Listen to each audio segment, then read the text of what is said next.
Hi, everybody. This is Allison from Alley Cat Creations. How are you? Please like, share, subscribe to my channel. And if you get anything from my work,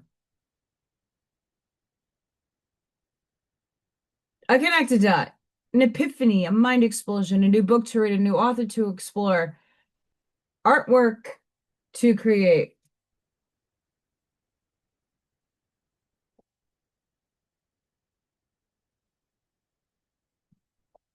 Please consider supporting my work. All the links are at the bottom of the description. Um, alleycatcreations211.com is where you could see my portfolio and all the things that I make. And if you're interested in purchasing any of it, please email me. That's the best way you can get something customized or purchased through me privately.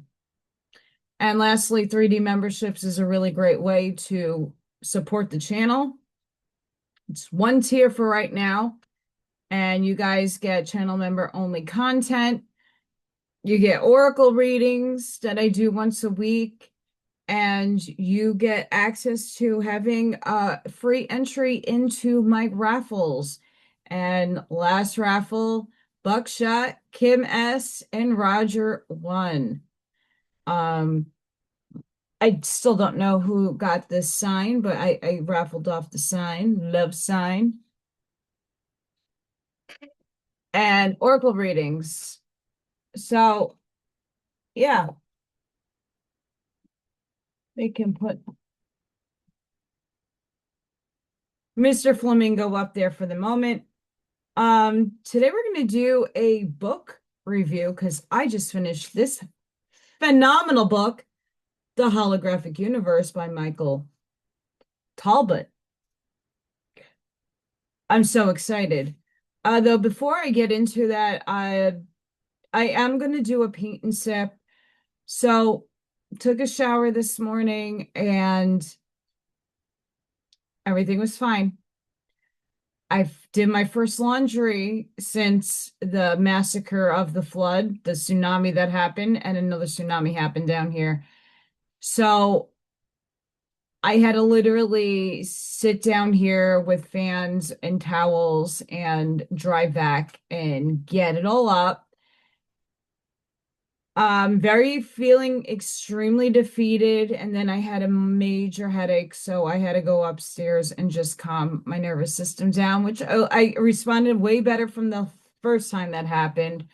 I have to call again the water company and see what's going on because I called them back to say that I did have a little bit water and no one got back to me with anything. So now I have to call back and say, hi, like, this is not okay. Please send somebody back out. It's probably a blockage in my somewhere. Who knows? I don't know. But it's been a nightmare today. But I want to get this in, so we're going to do it.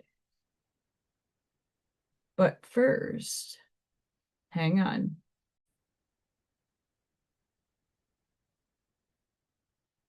This took me a while, but it was phenomenal. Phenomenal.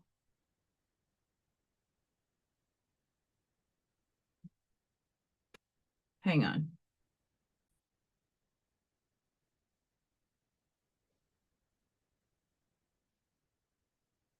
A lot of what this book holds, I'm hoping that this book sort of like goes more in depth with it. And I also have another book that after this one, I'm going to read the other one. That's a simulation. This is a holographic universe. But let's read some of the top quotes here. A classic in the field of science and spirituality. A new scientific story is emerging, offering evidence that all matter exists in a vast web of connection. And if you want to look at that web as in string theory, you could do so. Quantum entanglement. We're just on the brink of merging the understandings of the norns, spinning the web of fate, and understanding how that actually equates to string theory. This is the back of the book. Early, everyone in is familiar with holograms, three-dimensional images projected into space with the aid of a laser. Two of the world's most eminent thinkers believe that the universe itself may be a giant hologram, quite literally a kind of image or construct created at least in part by the human mind. University of London physicist David Bohm, a prestige of Einstein and one of the world's most respected quantum physicists, and Stanford physiologist Carl Pribram, an architect of our modern understanding of the brain, have developed a remarkable new way of looking at the universe. Their theory explains not only many of the unsolved puzzles of physics, but also such mysterious occurrences as telepathy, out-of-body and near-death experiences, lucid dreams, and even religious and mystical experiences, such as feelings of cosmic unity and miraculous healings.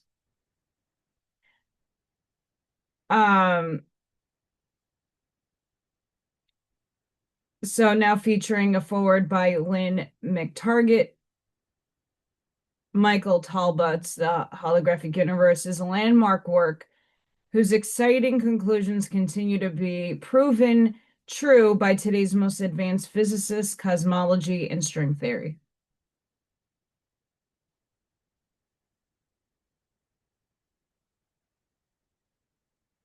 So,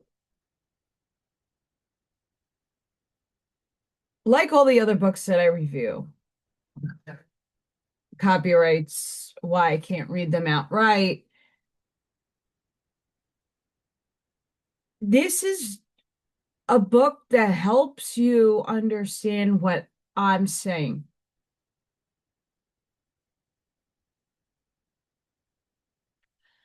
Tobacco, folks.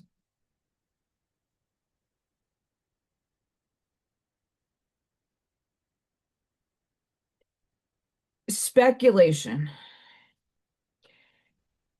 There are books like the ones behind me. Many of you who have read the Bible, it has been said, the firmament. Now, if we look at modern television and movies, we're seeing The Matrix, The Truman Show, we're seeing Dark City, the Marvel, all the Marvel movies so far has had hints and tweaks of an underlying backdrop of what reality is, and each kind of gives you a different component of those things. The spiritual person, like myself, will tell you that your thoughts create things. Your subconscious is what is being projected out and is creating your reality. You feel and experience reality. That experience is unique to yourself. No one else is going to feel exactly the same way that you feel. Your feelings, your neurological system is built uniquely to you. Your beliefs, your trauma, your life experience, the sensations that you experience are unique to yourself. They're not going to be the same for everybody. Like I've always prefaced, everybody has similar feelings and experiences, similar meaning they can articulate an experience, but do they feel it exact? Do they see it exact? No, because it's from their two eye perspective. Even if you're using your third eyes and your abilities, you're still sensing things differently from other people.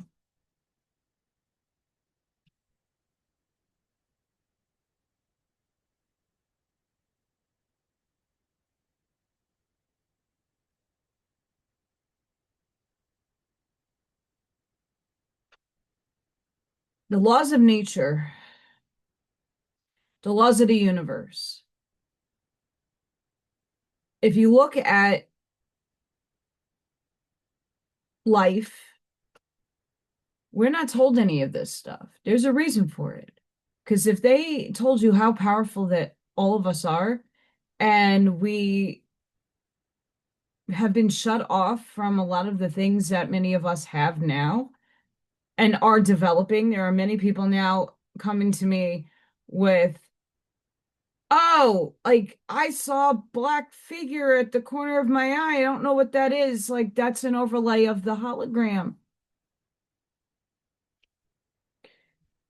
When you see memes stating that you created your story, you chose your parents, you chose your circumstances, you chose the theme that you're going to play out throughout your life, you chose your catalysts. The Law of One will tell you about that. Ra goes really, really in depth about the different rays, the chakra systems. Um, there is a broad base of people that will go into those things. People who have been put into regression, and this is one of the bigger components that I like about this book. It's toward the end where they're talking about OBEs and NEDs, and that is out of body experiences and near death experiences. I have not had a near death, but I have OBDs. And I can tell you that most people do have OBDs. You're doing it in your sleep every night. Sometimes you will remember. Sometimes you're in your cognizance, and those of us who have done a lot of the work on ourselves, I could project my light body and I'm consciously aware of where it is. Or I see little snapshots of what it's doing, but I don't get a 360 picture of what it's doing. I get little snapshots in this body's consciousness to seeing what it is. And I brought this up on my Friday Night Live that most people who have these experiences will tell you at some point, it's more on the NED side than it is on the OBE side. The people that come close to death, they have the experience, and not all the time is it going to be the tunnel, and then, the tunnel could be equated to a wormhole, a portal, a point of entry into the light. We come into this existence in darkness, just like a seed is in the ground, it's dark, and then it comes to the light to be born. Us, same thing. We're in our mom's wombs, and then we come out, and here's the world, and here's the light. You are embodied in darkness, and then you come out into the light. So it only would make sense that some of these people have those tunnel experiences because you're being rebirthed into spirit, into a higher frequency, higher density state of materiality. And I'm not saying you're not fully materialized or densified. You're light, you're luminous. You do hold some sort of mass. So you're in another state of consciousness. You're less dense. You don't need a physical body to be in body to have experience. You are a consciousness. You are in the collective conscious, the Kawalia, as Dr. Fajin would put you. I don't even know if he's a doctor, but Mr. Fajin, he should be a doctor. But this book goes into the holographic nature of reality and how I know this book has been out for a long time. I'm gonna actually read someone else's synopsis on this. What if reality as we know it is a grand illusion? And Ra will tell you in the Law of One that it is a hologram projected from a deeper visible order of existence. In the holographic universe, Michael Talbot weaves together cutting-edge physics, ancient mysticism, and astonishing accounts of the paranormal to unveil a startling vision of reality, that the universe and everything in it, including our thoughts, memories, and consciousness, is part of a vast holographic field. Drawing on the groundbreaking work of physicist Bohm and neuroscientist Carl Perbrun, Talbot explores how a holographic model of the universe can explain phenomena long considered fringe, from telepathy and near-death experiences and synchronicities and miraculous healings. What emerges is a reality far more interconnected, multidimensional, and alive than conventional science dares to admit. Accessible yet profound, this modern classic challenges the boundaries between mind and matter, self and cosmos. It invites readers to awaken to a deeper truth that we are not passive observers of a separate universe, but co-creators in a living holographic whole. I agree with that. And as I put that book down, as I finished and put Facebook on, there it is. There was what I just read. It was synchronistic, as if it was meant to be. Or did I write it in there because I needed to have that for today? You be the judge. You be the judge.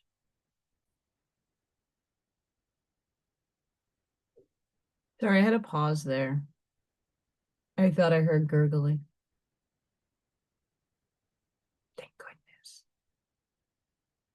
So getting back to this beautiful book, it goes into Timothy Leary. A lot of people know that that's something that I have done in my past that has expanded my mind and made me sane. It helped me develop and see the world in a different light. And more, there is, at the end of this book, he goes into like the shamanic aspects of what a shaman can do if you're taking ayahuasca or you're doing Cambo or all the other types of stuff that you could do to escape this matrix. He goes into how there's so many people, scientists, psychologists, that are studying people who have these abilities and have had these experiences. And there is an overwhelming amount of people who have written books and there are claims, but yet everyday science will be like, yeah, no, because we don't have this tested in a lab, therefore it isn't so. And we have to get beyond that thinking. Quantum mechanics in the quantum world is still being discovered and still being understood, and it really isn't an understood science just yet. Spirituality could be the same because I could see, not all the time, but as a child, I used to be able to see spirits. I used to be able to see beyond the veil of third dimension, third density. I was seeing lower fourth astral. I was seeing higher fourth. He goes about UFOs. Now, you could claim all this as conspiracy, or you can actually deem that just because you haven't had that experience, do you need tangible evidence? Would you even want tangible evidence? My abilities and anybody that has them can tell you it is a burden and it's also amazing.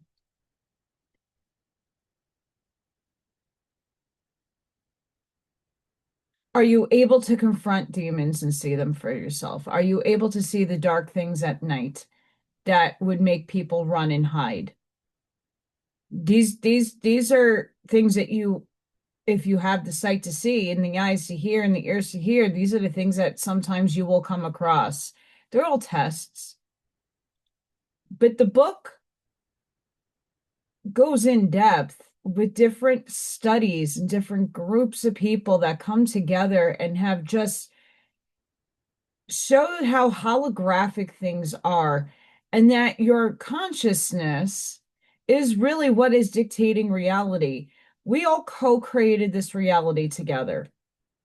Now, if we were to take the Truman Show analogy and have the pie in the sky looking down and it's just a movie, a lot of it is we wrote the story, we wrote the theme, we're on God's stage, We're playing roles for God to know itself. What is God?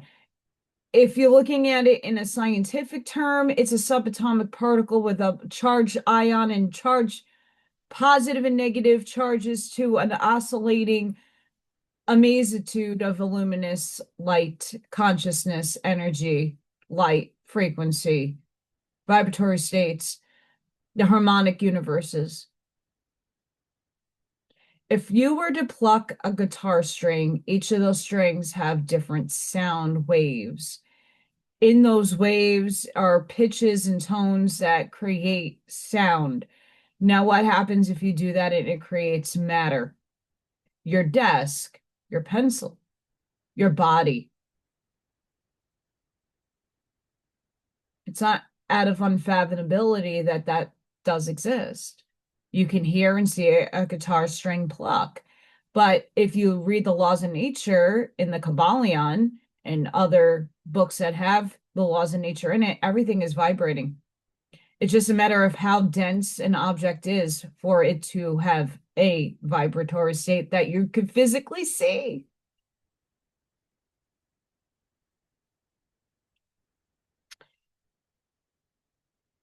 It gets daunting, but if you looked at the Matrix movie as a documentary, that might hold better credence to the holographic simulated matrix that we are in. Our DNA is holding a code. So instead of a computer program per se, look at it as a live action role video game. In many of my spiritual soul advices, I have said your higher self, the outside of you that's controlling this body, is the one with the controls. You are the drone. You're that expansive little machine going about life as your higher self is trying to navigate you. And there's no wrong or right way, because sometimes you get stuck in the forest and you can't make your way out, life. And then other ways, things are like clear, cool, and collected. You're seeing the expanded version of life and you're being navigated. The aspect that's hard for most people to understand these things and grasp the concepts of reality is the fact that you come in veiled. You come in not remembering who you are, what you are, the separation of God from source. You separated, nothing is fallen. Everybody has this fallen angel, the Nephilim, and all these things are evil. And okay, but how did we get here? It doesn't matter how we got here. I mean, if you want to research it and that be your life's path, that's great. There's too many perceptions. And now if you look at quantum mechanics and look at the many worlds interpretation, there are billions of versions of you in different timelines with different results. So when we are talking about the Schumann resonance, we're talking about time leaping, quantum leaping, merging timelines. What the hell is that? It's quantum science.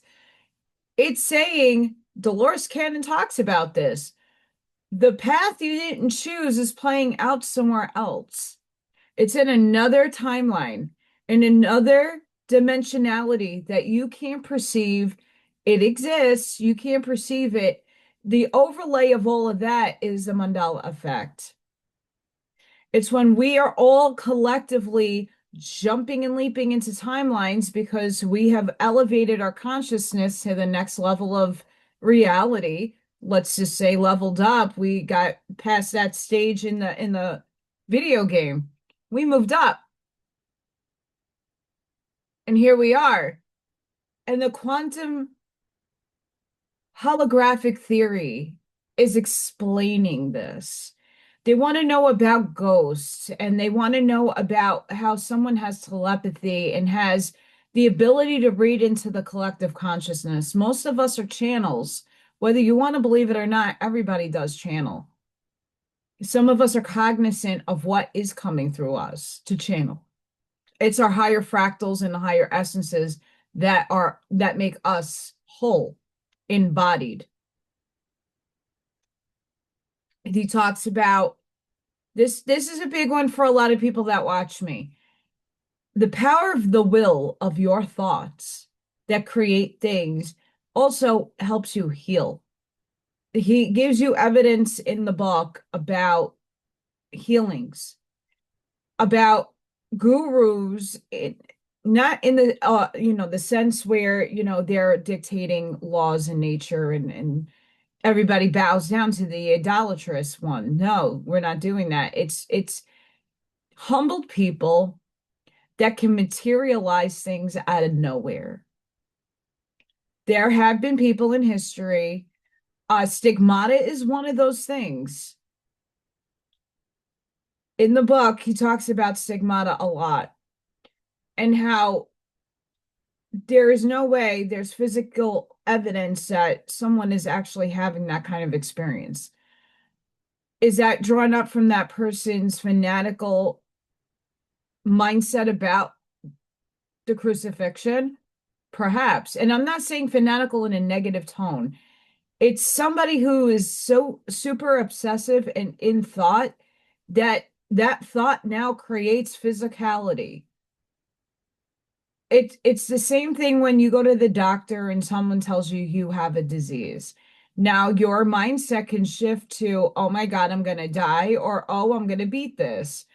And the people who change the mindset to, I'm going to beat this, I'm going to conquer this mother effer, they do much better with interventions, whether it be holistic or medicated, than people that say, "Oh, I'm done," and those people wither away really quick. Um, I'm one of those living facts. I got told at the age of 21, you have arthritis, you have rheumatoid, and your life is going to be in living misery. And I kind of believed it because I was in so much pain. I didn't know what to do. I had an acorn stair lift. I had everything under the sun to help you manage to get through life. And once I stopped that mindset and that thinking, and I changed my diet a million times until something stuck, and I just really vibrated higher and higher and got out of my own way. I've been off of medications for years now. Am I perfect and 100% cured? No. But I don't make it my story anymore. It's not something that's in my subconscious implanted, and that's my story. It used to be my story when I didn't make it my story anymore. It didn't define me anymore. It wasn't about the pain anymore. I could function. Got to be gentle with yourself. It's in the back of my head. Yeah, okay, that makes sense why why your hand hurts today, or the bariatric pressure dropped and you have some aches and pains. Like, I get it, cool, but it's not my defining story anymore. And when people get told something that catastrophic, you have the power within you to heal yourself. There's a lot of different modalities and ways that you can go about it, and he talks about a few of them in the book. So it's the things that are being put out in this book are very relative to the now. I like rereading books, even though this is my first time reading this. But there's a lot of books that I have behind me that I actually have reread, but in the time of now, because it's in the time of now that this information is now being grasped, absorbed, and understood better, where more people could actually put their finger on the understanding of what the book means. If someone were to give me the quantum physics stuff 5 to 10 years ago, I would have been like, oh, well, I'm interested in string theory. And I wanted to put together how the Norse understood string theory. But I still don't understand string theory because it's still not a developed theory in its full force totality yet. Same thing with quantum mechanics. Same thing with quantum computing. I, Physics is actually changing. The mathematics is accelerating to higher depths. So it's going to go beyond calculus at some point. we're at the precipice of a change. At the end, sticks out more to me than anything else because I'm doing Blavatsky. I'm reading The Secret Doctrine on my channel. And a lot of what Blavatsky brings to the table with theology is some of the very keyed in things that is being said in this book about the Upanishads and the Vedas. And it's the perception of how people see and view reality, talking about reincarnation. If this is a video game, and I have done about the World of Warcraft, I played it for 14 years.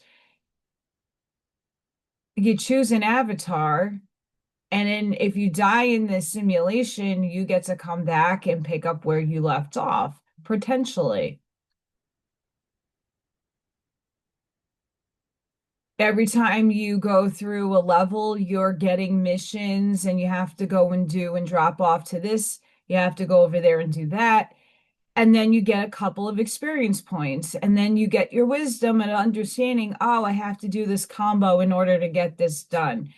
And that's just like regular life. If you go about being a baby, you learn and you have your milestones and you grow and you level up and you get new clothes, you get new this, you get new that. You have more understanding, more experience. Now you could do this and now you could do that. It's just like a video game, but it's being played in real time. And time is an illusion as well. It's simultaneously all happening in the now moment. Here in 3D, we have limitation and separation because we're here for a very large experiment and a very big lesson, learning, teaching, grasping, and getting through one of the hardest places in the universe to be. And your soul signed up for this nonsense. I know mine did. That's why I have a middle finger in the background.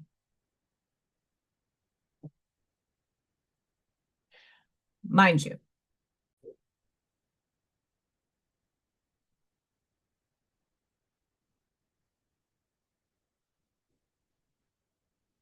I'm getting channeled, so excuse me. So what was brought to my attention from my higher self was basically the snapshots that I get of my other selves, the ability to see the other possibilities, potentialities that does exist of my fractal self out there is a holographic in nature. If you look at Star Wars, if you look at Star Trek, a hologram can be created through electrical devices and fun stuff. But what happens if you are the quantum computer and that your fields of energy, your torus fields, your heart is a torus field, you emote electrical impulses out into the ether, you have an electromagnetic field. So you are technically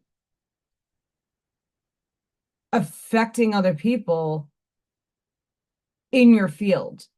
So when you're walking into a room or you observe someone walking into a room and you feel a certain way, you're picking up on the frequency of that human being, whether it be a good feeling, oh, look at the life of the party is here, because the vibe just changed.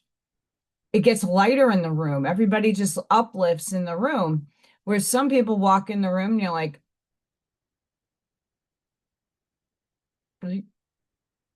right? So I had to put it into perspective that there are a lot of things in this world that you can't see, it still exists. The biggest thing I bring up on my channel is Wi-Fi signal. You cannot see the ones and the zeros whizzing in the air that hit into your motherboard, into the computer, into your phone for you to see things in real time. Sure, Zoom has a delay, but people that podcast, people that are on television, this stuff is like concurrently happening in front of you in flashes of seconds. How does that occur? But you don't believe in the spiritual stuff, but you understand that X-rays, radio waves, those things exist, but you can't yet see them with your physical naked eye. You don't see the ones and the zeros. You don't see the waves of frequency going in the air. It's invisible. It's at a subatomic particle level. Your eyes can't see that. Your ears can only hear a certain a scale of hertz, and that's it. And some people can hear things a little broader from that. For some of us that have the upgraded DNA, I have more conage in my eyes, so I could see a whole variety more of color than most people. That doesn't make me special, by the way. It doesn't make anybody special or less than. It's understanding that this stuff exists. This book gives a lot of credence and a lot of theory, evidence. Those physicists out there and those psychologists and all the studies that he's read and compiled in this book, they're relevant. Edgar Casey, he mentions him a few times in here. A lot of people know him. How is it that there are people who can prophesy? And no, if we look at my perspective of prophecy or predicting future, that's not all the time things are going to happen, because if humanity decides that we're all going to raise our frequency and our collective consciousness up another level, then what was going to fall out on that one timeline no longer exists. And in any moment, you individually can shift your perception, your belief system, your definitions, and choose another path. That kind of wipes away what someone predicted for you 10 minutes ago in a reading.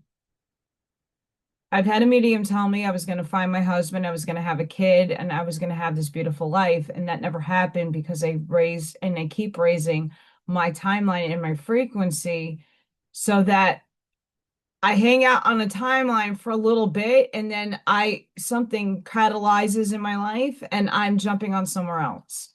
So the story changes. The lessons change, even though everybody still has lessons to learn. These things change, and it's holographic in nature. If you look at the firmament, the arguments about the planets being real, if the way the Bible structures what the firmament is and other religious texts will tell you as above, so below, and the waters, then how are there planets? And if there are planets because enough people created that reality, is it in this reality that we're experiencing it or some other reality? There are people who believe in the 13-month paradigm. Are those people living in that reality juxtaposed to ours? Could be.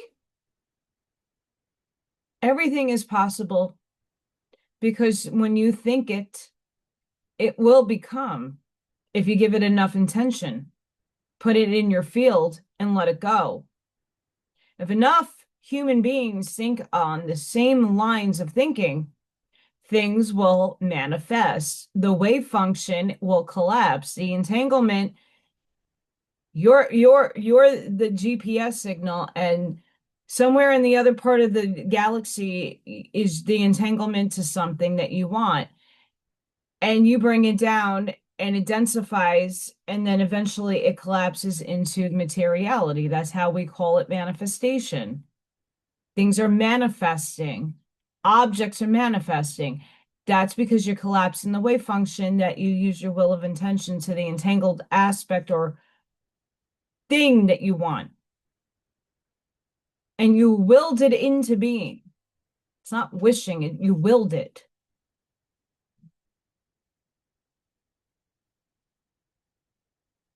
Is that a holograph? Probably. This book lets your mind expand. You don't and I say this all the time. You have to go in your own heart space, not because I said it, not because anybody else says it. When you read books objectively and you start bouncing things off of your own experiences in life, and it starts making sense. And you could put some terminology to what you're experiencing because maybe you couldn't articulate that. That's why books are really good. It's not an absolute truth. There's no right or wrong in my paradigm, there's no right or wrong because all of it is source. All of it is a bunch of subatomic particles whizzing through space-time, and us, the observer, is observing its state of being. We're collapsing the observation. Schrodinger's cat. Is it alive? Is it dead? I don't know. There's a cat in a box. Let's go find out. Right? But until you observe it, it's only speculative. But we're moving away from classical physics. We're moving away from classical math and chemistry. Things are bridging on a higher timeline and a bigger, denser universe of experiences. There are people that are adamant that this is the one and only life that they live, and they're conscious in the YOLO, I live once, here now. Is that a healthy choice? I don't know. That's up to you to decide. But I think a lot of the problems in the world that people hang on to is death. The concept of death. Yeah, sure, it sucks. I lost a lot of people in my life. It doesn't get any easier. Time does heal to an extent, but you're just changing the methods and ways that you do your life. If you choose to look at death as a transformation and that person that transcended is in a better place, is healing and is doing amazing things and is a part of God, what is there to fear? Oh, because your book told you to fear it? Or your heart told you something else and you just decided to ignore it? Maybe.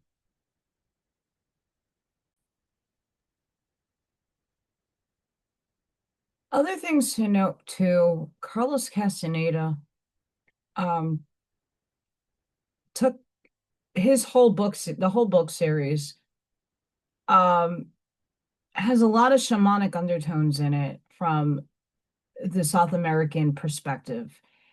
And for those of you that are interested in journeying into the other potentialities that are out there, it's just your consciousness accessing other dimensional spaces. And what we in human form perceive as past, present, future. Time is fluid. Time is measured in 4D. If you look at time crystals, if you look at other quantum experiments, time is really a 4D concept. In 3D, we're limited to a clock on our wrist or the time, and the moon and the sun. So we spread out our days and we live our lives this way. It's limiting. But there's reasons for these things. But the journeying component of the NEDs and the OBEs is just showing you that there is an echo, and you're one aspect of the echo. In the Marvel movie Doctor Strange, the Oracle or whoever touches him and hears his body, and then there's a many waves of his soul that pops out of his body. That's what an OBE would be. Like, oh, that's my body. I'm over here. What? You do this in your sleep every night. When you can remember your dreams, you're remembering another fragment of another self living those things. Beautiful, bad, ugly, indifferent. It doesn't matter. All things exist because somewhere in your subconscious you thought them. Or the path you didn't choose is playing out somewhere else, and sometimes those dreams are coming back to remind you, yeah, that could have been a reality for you, but it's not. Or this is a trauma that you keep playing out, and you need to heal it. And another self comes and jumps in to say, hey, knock it off here. Some dream states you have your transcended loved ones coming in and giving you messages. How is that even possible? How is it possible that the song that your mom played all the time and you're thinking about her and you're just bopping down the highway, just doing you, boo, and now the song pops on just seconds after thinking about her? Synchronicity, or it's the holographic universe? Because you're entangled to that person, that energy. That energy has instantaneous ability to manipulate energetic fields to put the music on in the right timing for you to recognize in an instant that that's your mom.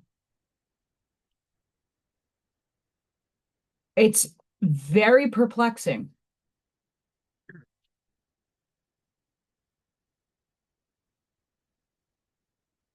And I'm mentioning a lot of the stuff that's not necessarily in this book because this book makes a lot of things make sense. Although I've read a lot about NADs and OBEs in my life, it gives you the clinical perspective from people that have studied it. The shamanic stuff I've studied for a long time. It's not out of the realm of possibility. It's you have to believe and know that it's happening for yourself. And the structure and the limitations and separation that we have in this dichotomy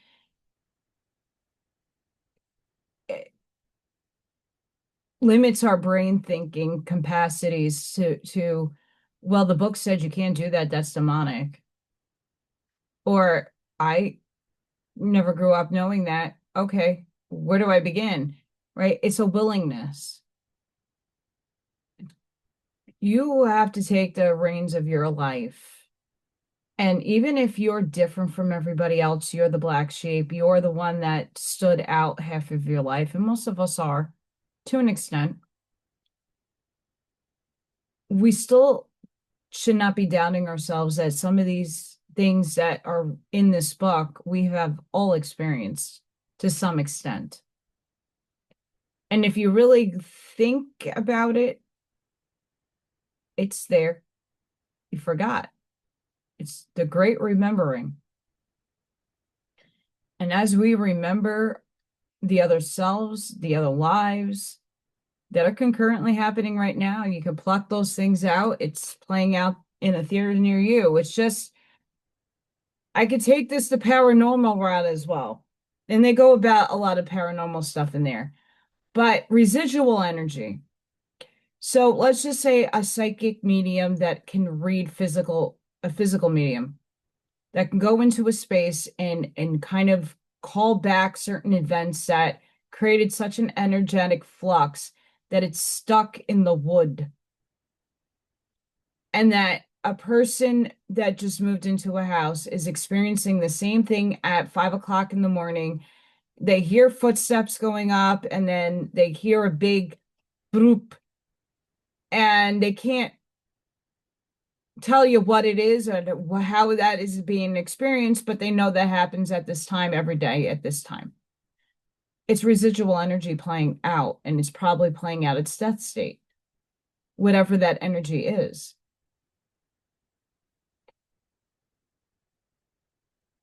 It's holographic. It's energy. The things that you touch are real. But when you transcend, you're going to go up and go, wow, that was just a dream. So how real is this? Is that what our brains need to help us perceive? Or in the Matrix, is that spoon really bending, or is it an illusion?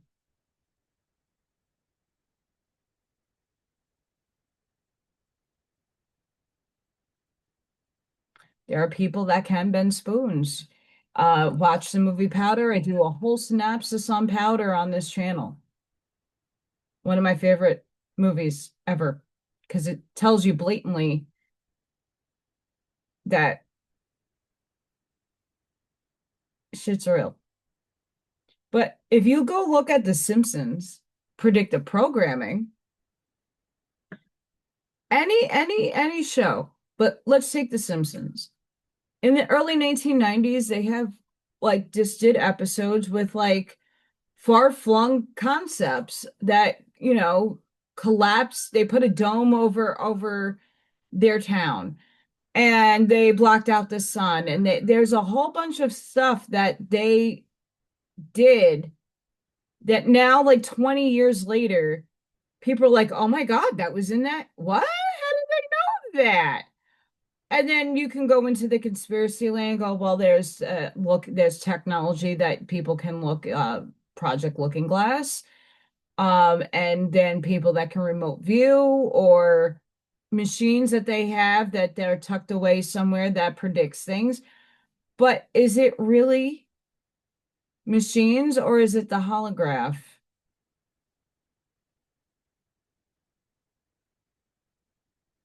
Are they just grabbing different timelines of things that were potentialities and go, oh, that seems like that's something good. Let's plant that in people's minds as they're watching. There's subliminal messaging going into your subconscious. And because the nature of reality in third dimensional 3D space, it takes time for the collective unconscious to collapse away function for that specific event to occur. I mean, it's literally predicted stupid nonsense and then major events.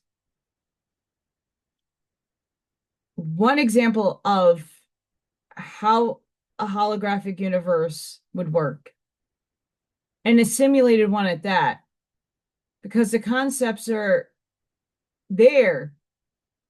But if enough people unconsciously watch the television and just watch it and don't and absorb the information and make it as if it's going to happen subconsciously, it's going to manifest in some form or another. That's why a lot of people stop watching television. And the people that do watch television that are cognizant of this are objectively watching. They're not consenting to anything that is being projected in front of them. If you get to mold your reality, what you give attraction to, what you pay attention to, is what's collapsing because you're the observer of that. When you're no longer observing negative crap, it's going to less likely be in your reality. It might be in the background of your reality because you're still playing a game and you're still in a movie with millions of people that is still stuck in certain paradigms. So it will be in the background, but it really isn't going to show up much in your reality. The funny aspect about the hologram too is, let's just say you want something. Let's just say I want a certain color car. I love this one color. And I think about it for a little bit and I do some research on it. And then out in my real day, everyday world, all of a sudden you start seeing the same color car and it's brought to your attention. Holographic?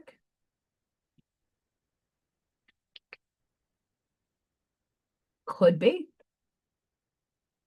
Could be.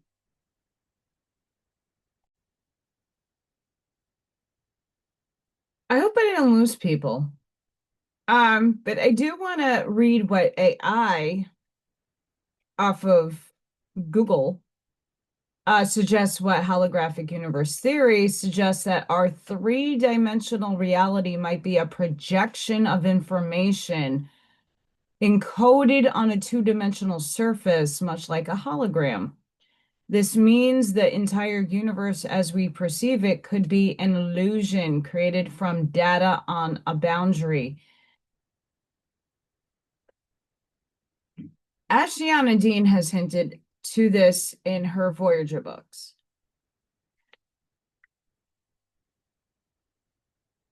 Big bleep.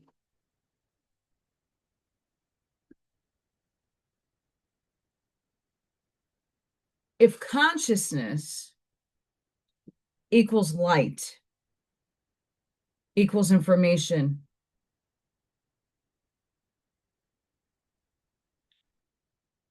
all of this is conscious. All this is being projected from us. And each one of us is bringing out the bandwidth of information. The code is within us. The holographic principle proposes that all the information needed to describe a volume of space can be encoded on a boundary of that space, typically a two-dimensional surface. Our three-dimensional reality would then be a projection of the encoded information, similar to how a hologram projects a 3D image from a 2D surface. No volume, only surface. Instead of information being spread throughout space, a holographic principle suggests that all information about a volume is contained on its surface area. Black holes. The idea emerged from studying black holes, where the amount of information inside entropy is proportional to the surface area of the event horizon, not the volume. It offers a potential way to reconcile general relativity, which describes gravity, which doesn't exist in my paradigm, and quantum mechanics, which describes the very small. The holographic principle challenges our understanding of what is fundamental. Is it the volume or the surface area? It could potentially explain phenomena like telepathy, out-of-body experiences, and other paranormal events, according to some physicists. It's important to note that the holographic principle does not necessarily mean our universe is simulation, but rather that our perception of three dimensions might be an emergent property of two-dimensional reality. Yes, I concur with that.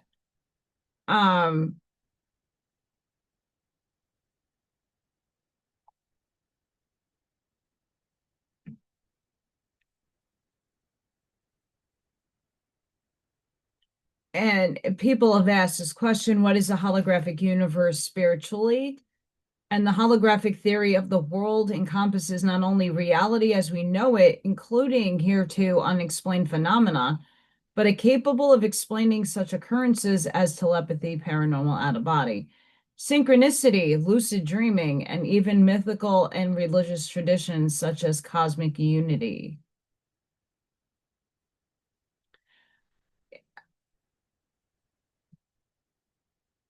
If we go to Wikipedia, the holographic principle is a property of string theories. See, I love it. And supposed property of quantum gravity. I wish they would rewrite that gravity word into density. That states that description of volume of space can be thought of as encoded on our lower dimensional boundary to the region, because we are in a lower dimensional space, such as light-like boundary, like a gravitational horizon. First proposed by Hooft. It was given a precise string theoretic interpretation by Susskind, who combined his ideas with previous ones. The three-dimensional world of ordinary experience, the universe filled with galaxies, stars, planets, houses, boulders, and people, is a hologram, an image of reality coded on a distant two-dimensional surface. As pointed out, string theory emits a lower dimensional description in which gravity emerges from it, what would now be called a holographic way, a prime example of holography. It goes into thermodynamics. I don't want to kill everybody's understandings of this stuff. But there's a lot to be told here in thermodynamics for sure. But in the holographic sense, when it's talking about paranormal, it's so many people have had these experiences of near-death experiences. No one can explain it. They're like, well, I was dead. I saw myself and I can recall everything that the doctor and the nurses were doing to me minute by play. But then I was whizzed out and I went to and saw my mom, my dad, my grandma, my grandpa, my best friend, and they all welcomed me with the angels. I had a life review and I got told, hey, you're not done down there yet. Bye, Felicia. And they came back. Not to that extent in that way, but you get a choice. And most people come back to consciously live out their experience and their contracts. If a big chunk of the world who's had near-death experiences have similar experiences, obviously perceived differently or felt differently, but still there's certain components to those memories that they're remembering, and when the play-by-play is brought back to the doctor, like, yeah, like I was dead, you were shocking me, and that nurse with that hair color came over and gave me some epinephrine, and you guys were talking about whatever, and the doctor's like, well, how the fuck would you know that you were dead? So consciousness lives outside of your field. The collective consciousness, where does that concept come from? How is it that many people like myself can channel?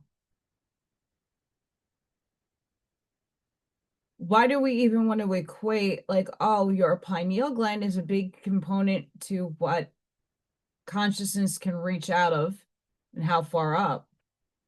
But are we really bound in this body by its structure, by the calcification? Are we limiting ourselves? Are we stopping ourselves from exploring further because we're bound in a body and we're so held on tight to it that we limit ourselves? Once you take the limitation and belief away that all this stuff is hindering you from achieving bigger things, understanding the bigger picture, connecting with your abilities, and everybody has different ones, the sky's the limit. If it's an illusion, as Quo and Ra have stated,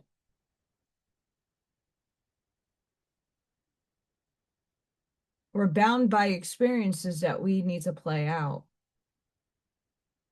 But if it's illusory, can we jump out into some other paradigm?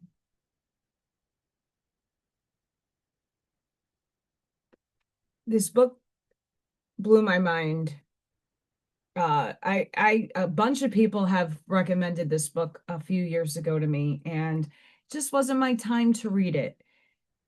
Spirit, higher selves, drop down information for me when it is necessary for me to pluck it apart so that I can regurgitate that information to everybody else.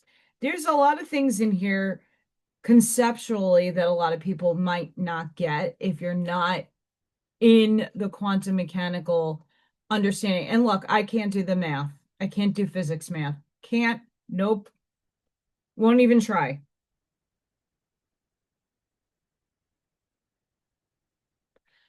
But I can conceptualize it.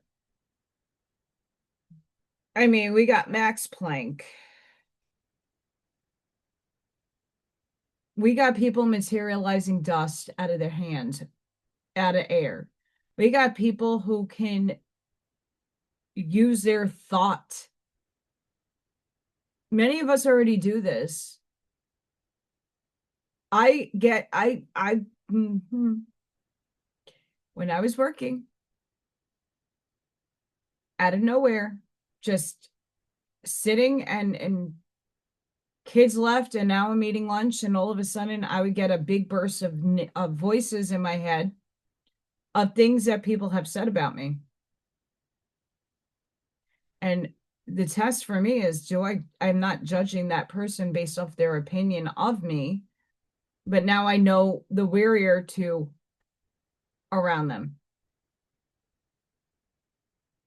Not to mask myself, I walk in my authenticity, but how did I know?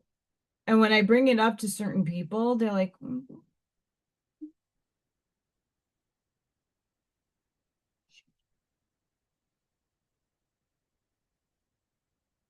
this shit is real. The collective conscious, the qualia, as Federico Fagin has annotated and postulated, that it's a collective consciousness. I mean, if you ask yourself in depth, where do your thoughts actually come from? Where do those aha genius light bulb moments come from?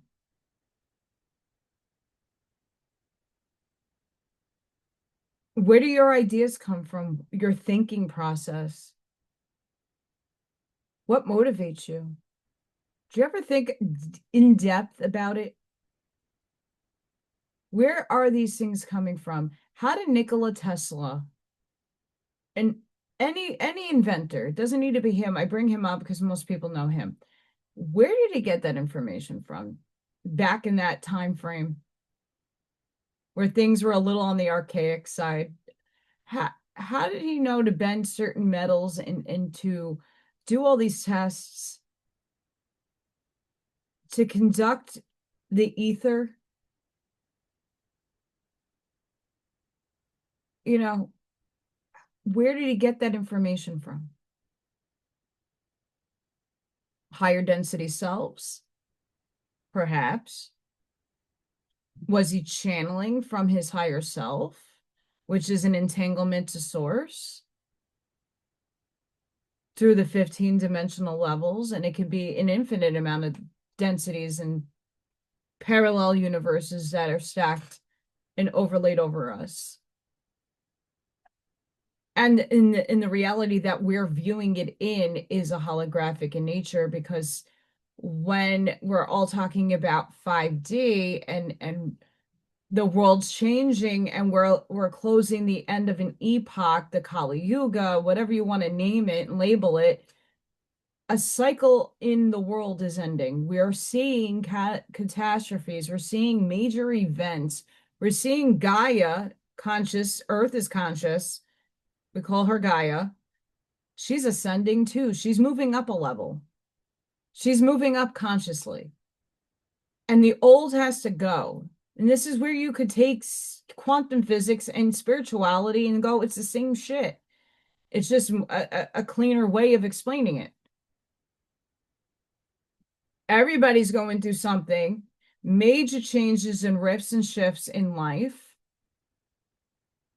No matter what age bracket you put yourself into, there's major things going on, whether it's internal, external, or a bit of both. Like things are collapsing because those things no longer serve the program. And there are a lot of us who are here to frequent in higher form, in higher energy form and waveform and function to collapse a better reality or help us pluck the next string on the guitar and move us up into another octave of experience. Ra quo. The Arcturians will say the same thing, the Palladians, and those are all if you want to look at it in a linear sense, future selves, past selves, higher formed selves. He goes a lot in about the UFOs at the end. Whether you want to believe in them or not, it is expanding concepts. And I want to say when I started reading about abductions in fourth grade, that was taboo. Reincarnation was taboo. Spiritual stuff was taboo. You could not really find much of that stuff in a bookstore. Now, it's littered everywhere. There are people that are not necessarily religious or spiritual that are putting on TikTok or putting on Facebook shorts. My kid just legitimately is recalling a past life. They do the research and that person existed. There are too many kids walking into a room and saying, "Oh, that's grandma." And they'll say a name that no one has said in 25 years because grandma's been dead for 25 years. They'll say like your nickname that only grandma called you. And it's like, wait, that was never spoken in this house. How do you know that name? So all of this stuff is now showing you tangible evidence. It might not be tangible in a laboratory experiment that somebody put machinery to, but more and more people are showing you. Yeah, you could say it's CGI, but when a child is talking and the child hasn't been exposed to the information and they just start yakking and talking, and then you go and do the research and you find out, holy crap, that kid really is not lying to me. They're not just making up out of their imagination. I was one of those kids that was ignored.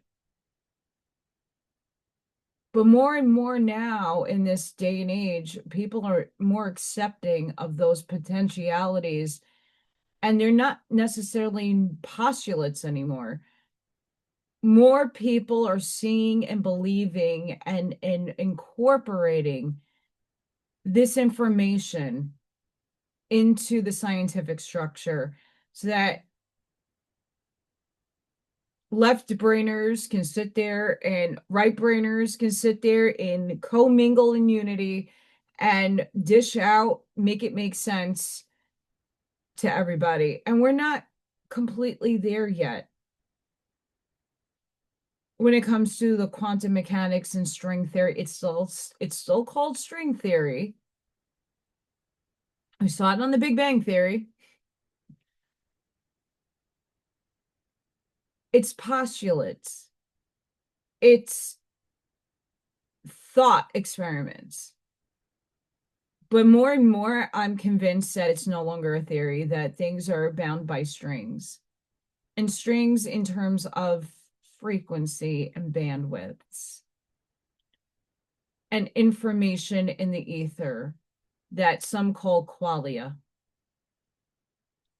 If we all want to look at the Schumann resonance and say, oh, wow, the light codes are coming in, then the downloads are coming in. Well, what does that scientifically equate to?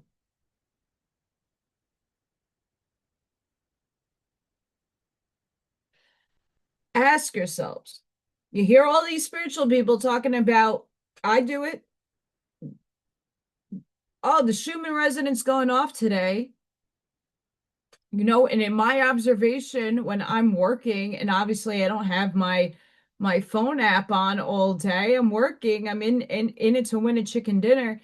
But when I start seeing a pattern of behavior the kids are exhibiting, and I start feeling their energetic field off the charts, wonky doodle, I will go look at the chart, and 9 times out of 10, there's a spike in the energy field, in the electromagnetic field.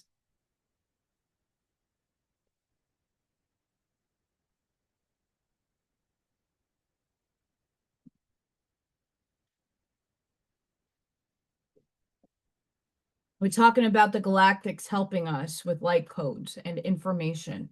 How does that actually look seeping into us? It's through the electromagnetic field and the light spectrum. The ray of source came in the chakra rays. We see Roy G. Biv. We're experiencing life in color. In some quantum theories, there is no such thing. Your eyes are the ones creating the color. There's some people that are colorblind. They see some colors not the right way that many people see it. And there's no right or wrong, by the way.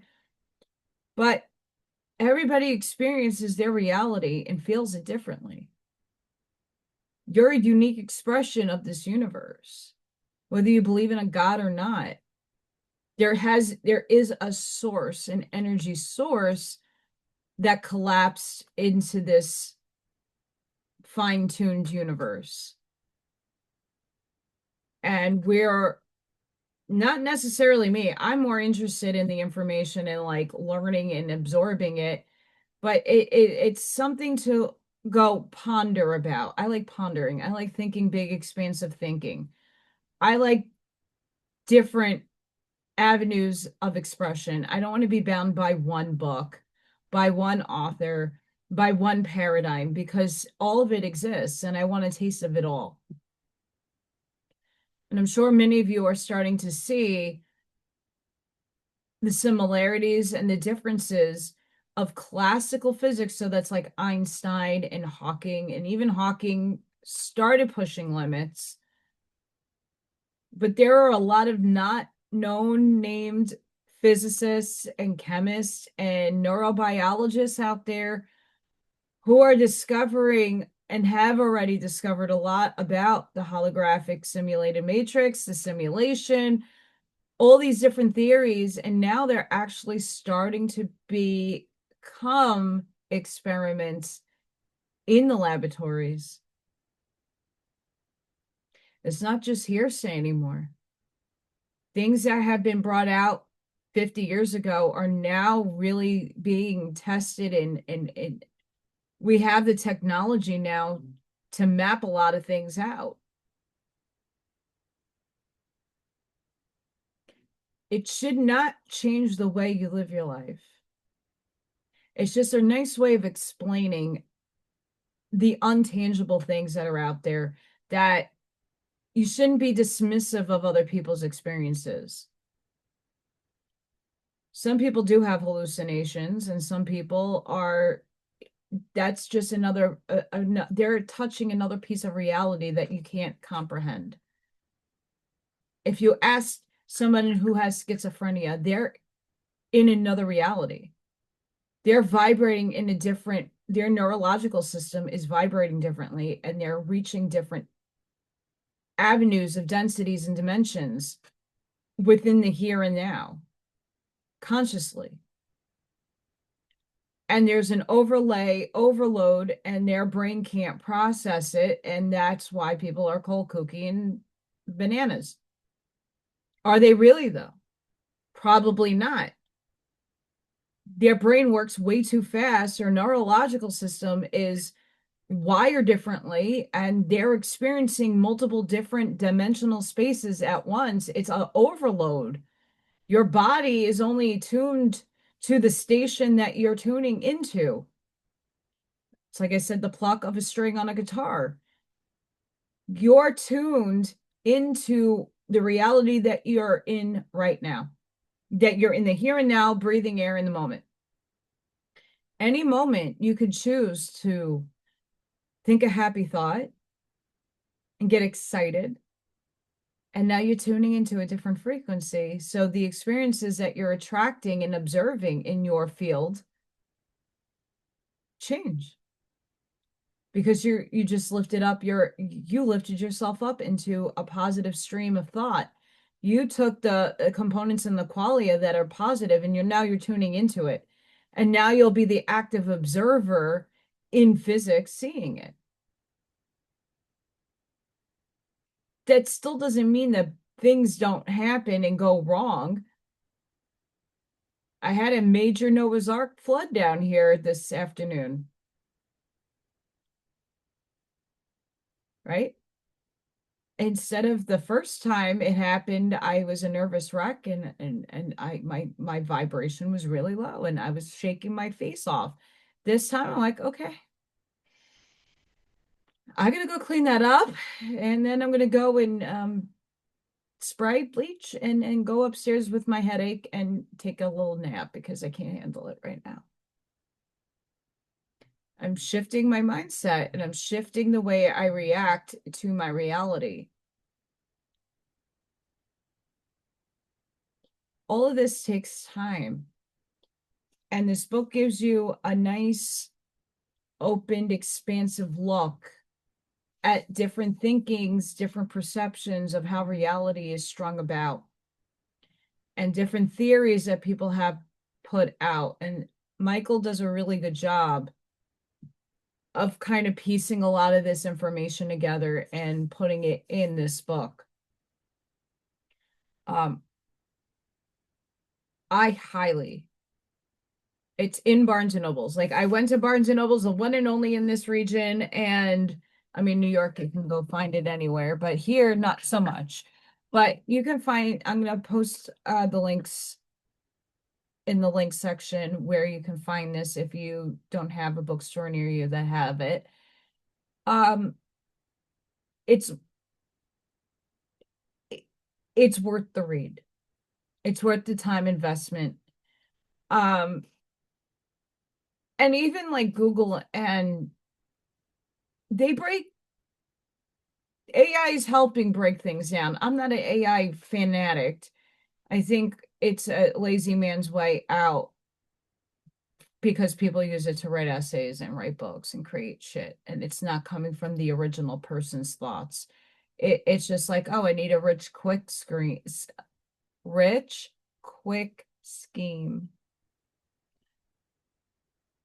It's good for people who have disabilities and that have deficits. They're blind, if they're deaf, if they're have traumatic brain injuries, they have neurological problems. AI is fantastic, and I don't want that being ever taken away from them. But I think there's components to the system that needs an override.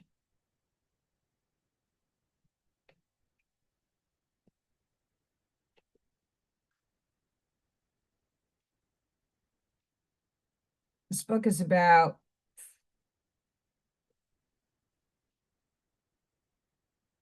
302 pages.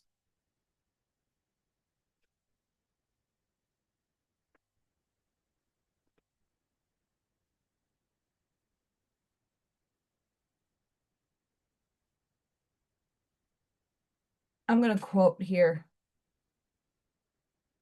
the last page, on and off. We are indeed on a shaman's journey, mere children struggling to become technicians of the sacred. We are learning how to deal with the plasticity that is part and parcel of a universe in which mind and reality are a continuum. And in this journey, one lesson stands out above all others. As long as the formlessness and breathtaking freedom of the beyond remain frightening to us, we will continue to dream a hologram for ourselves that is comfortably solid and well-defined, end quote.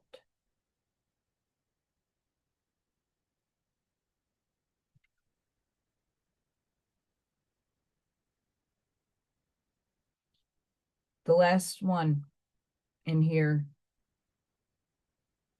just learning how to survive in infinity. And that's what brings me to Carlos Castaneda's work and the active side of infinity. Because that book, that journey that Don Juan takes, the active side of infinity and the lessons and the learnings that he learned, the journeying, the discipline, the concepts are very similar. The implicit to the explicit. the tangible, the untangible. And for people that have the abilities and being told you're evil or you're demonic and this, that, and the other thing, science, quantum mechanics, quantum science is going to start showing that there's a lot more to humanness than what we were told and indoctrinated into believing. It's going to be proven at some point in some parallel universe and brought into collapse here to be observed. And more and more people are starting to warm up and seeking out people that have the abilities, because you can only know if something's true until you experience it here in the reality that you're in. Unless you have an open mind and you can observe it for yourself in different facets. But most people that are in a paradigm of the lower vibratory states of thinking, not your fault, it's just the way the world has been playing out. You're viewing different states of being, different fields of expression.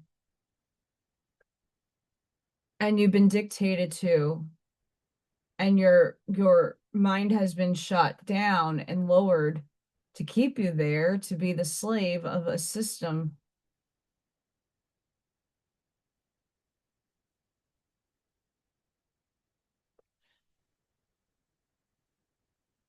When you move beyond that and you start having experiences for yourself, and people are putting it out there and proving to you, the skeptics are going to start not becoming skeptics anymore.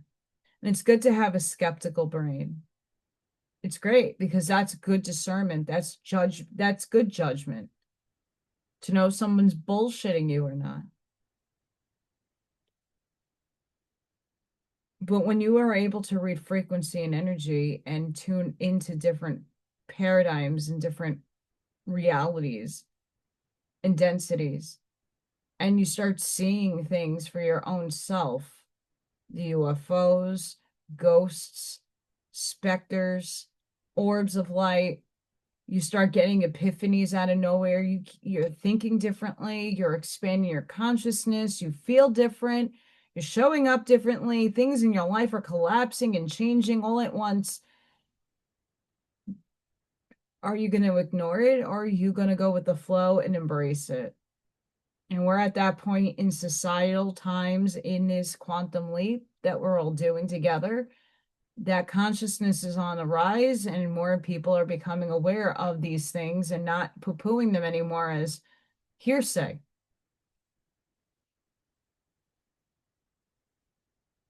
That there is something to the collective consciousness. There is something to seeing beyond reality. There's something where there's people disappearing in videos. And these are just everyday people doing their thing, not thinking quantum mechanically, not thinking spiritually, on the job. And 1 minute someone's in a car and the next they're gone. 1 minute the CC camera off of a building is seeing somebody like walk into a telephone pole and disappear. Oh, but that's Photoshop and that's this and that. Yeah, it could all be that, but is it really? You're the one to judge, not me. You're the one who's perceiving it. How do you feel about it? That's why the focus is going into yourself to know what's true for you, because what's true for me might not be true for you. You are the creator of your universe. We co-created all of this together. It's up to you to do the work for yourself, to tune into a better channel, to a better wavelength, to a better wave function, and do the work to expand yourself. this is a nice start of opening up your paradigm and opening up your thinking and understanding different ways to perceive how this universe works. So I highly suggest this book. It is very entertaining. I really couldn't take my eyes off of it. So all the information will be in the links description. Obviously can't really do much about reading the book, but read it for yourself. You might take something different away than I didn't, and that's great.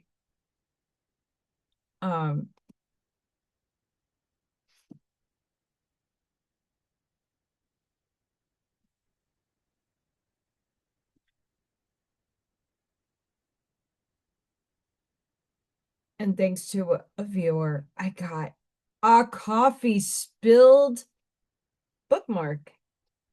How cute is that? It's a coffee cup. It's coffee. This is Irreducible by Federico Vigine. Consciousness, Life, Computers, and Human Nature.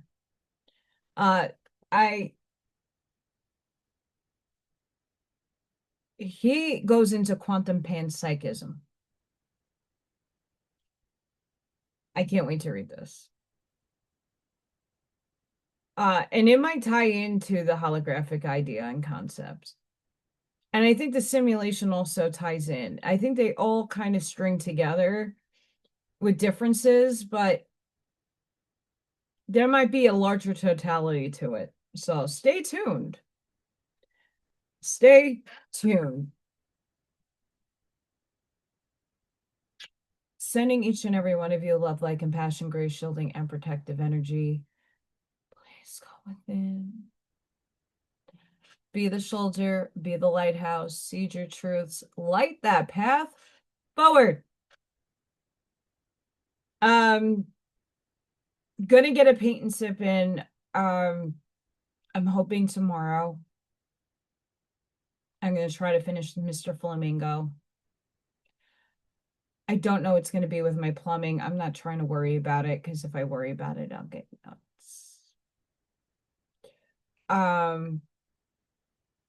Anybody that has any kind of help out there, that it would be great. Unfortunately, I cannot afford a plumber. I have to go through a warranty thing that I took out with the water company here, and this might take months. So this is going to be a very interesting life that I have to live for who knows how long. But anything helps, guys. I'm very thankful for the people that did help because I was able to get copper sulfate and some bleach and more equipment to clean this nonsense up. So thank you. If I could get a plumber without using a warranty, that'd be great, but they are really expensive. But until the next time, guys, thank you for watching. Thank you for supporting my channel. My gratitude to each and every one of you, and especially to the channel members and the people that show up during my lives. Thank you.